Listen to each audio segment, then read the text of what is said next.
Dance of the Hours, Viola. Hi guys, in this video we're going to talk about Dance of the Hours, the viola part, and a few things again before we start. Make sure before you start playing the piece you go over all the details that you have and circle them or highlight them, like such as pizzicato, arco, all these things, because you're going to change between those two quite often. So make sure you realize what they have, what you have written in the part, so then by the time you get to that specific section, you would be able to play it correctly. So, starting from the top, B flats, E flats, obviously you know your notes. B flat will be low second, A flat, low first, and then for arco, you'll start with your tremolo. It's half notes with 3 dashes. 3 dashes would be tremolo. So as soon as you're done with your arco, you would move your bow to the tip of your bow and then start tremolo. Now for tremolos, you don't have to play it extremely fast, as long as you keep your hand very relaxed and count the beats. You don't need to count how many times you go up and down at all, but count the beats like 1, 2, 3, 4, 1, so on. And it doesn't need to be extremely fast, doesn't need to be like that. Make sure when you play tremolos, make sure your wrist is very relaxed, your right hand wrist is very relaxed and normal. Then for C sharp, low fourth, back to low fourth on all of these. Normal third for C natural and low fourth, and then back to normal third for regular G. As you play tremolos and you get louder, you can move off with your bow to be in the middle almost, and then take a quick rest, and then start down bow on forte. Continuing, follow your wrists. Realize how many wrists you have. Don't come in before or after, just count properly and then come in right on time. D sharp would be low first finger on D string, right here. That's D, that's D sharp. This is E, D sharp on the white tape. Moving on, you go back to pizzicato, E flat, low first finger, then arco, A, C, D. Then again, G would be pizzicato, then arco again. And you know who plays the top note, who plays the bottom notes. F natural, low second finger, F sharp in parentheses, even though you didn't need to have one in parentheses, but just in case, that would be high second finger, and then you have a ritardando here. Don't forget that there's a ritardando. Then you start the melody. So 1, 2, it gets slower, 1, 2, 3, and then, right?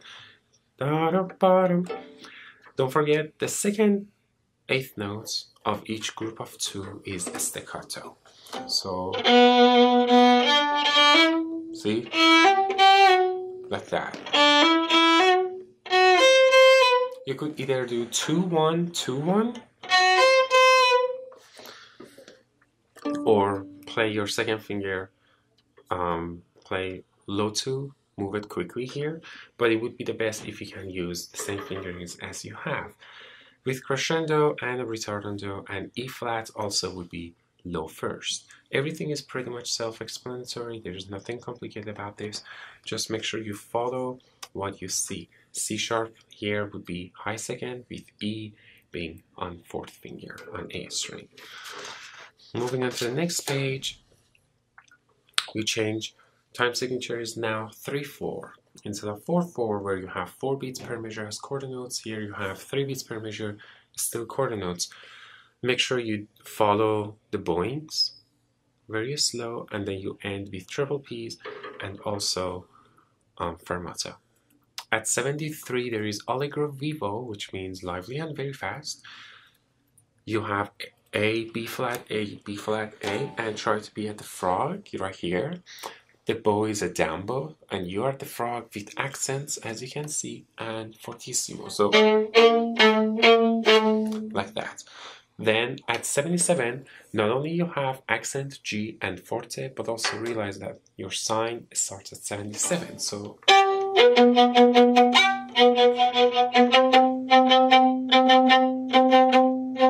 right?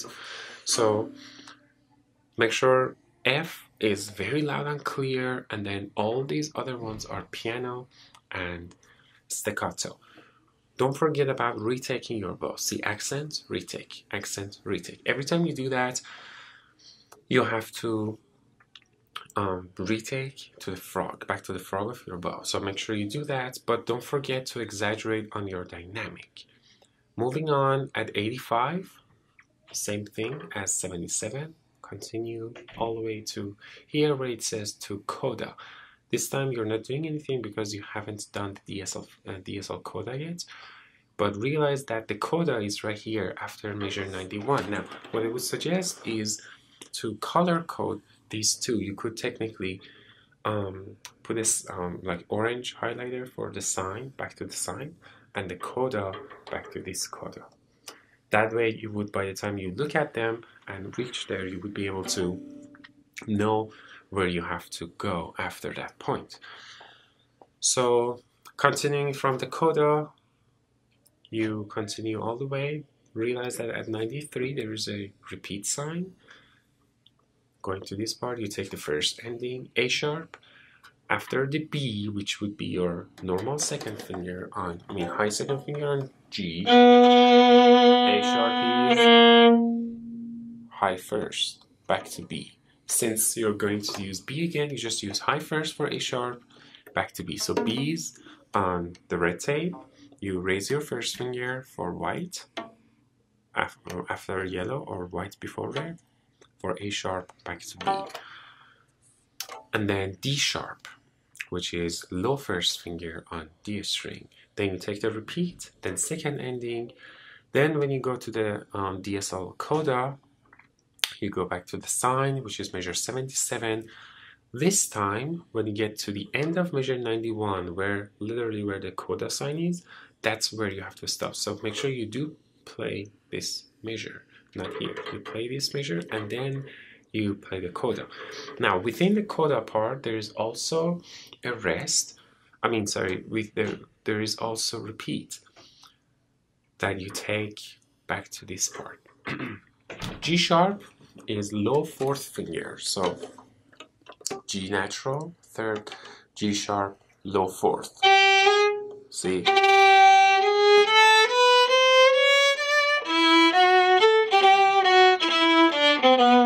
And again. Make sure you use low fourth finger for G sharp. Then retake back to 113. And then continue from here, the second ending. Very easy, you just play open D for the most part. Just follow exactly what the beats are. You have one, rest, one. So E, D, and then downbeat, then pick up to the next beats, next measures as they come. So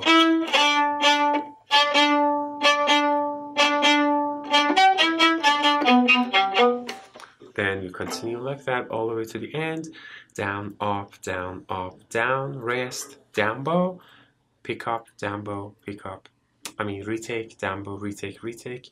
Then the last measure, as you see in the parentheses, you end with an up bow. Everything from 122 to the end, that's the coda, that's the ending of the piece, is constantly loud. So make sure you use as much bow as you can, even though the notes are happening pretty quickly. Use a lot of bow and make sure you make it sound very loud and clear. So once again, this piece is not challenging note-wise. As you can see, you only have quarters, eighth, and half.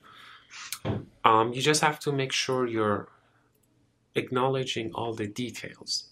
And of course, that requires you to practice slowly and read the music properly to the point that you would be able to do the pieces very slow, line by line, and absorb everything that's on the page. So when you practice it, you would learn it in the right way the first time. To help you doing that, you can also write down any extra information you need. Highlight the specific parts, write down specific fingerings for the notes that you don't know, and circle all the retakes as I've done it here. If you look at a page like this, you would already have a lot of extra information highlighted at you so that you would be able to acknowledge and realize them much faster. That's all I have to say about this piece. Thanks and have fun practicing, guys.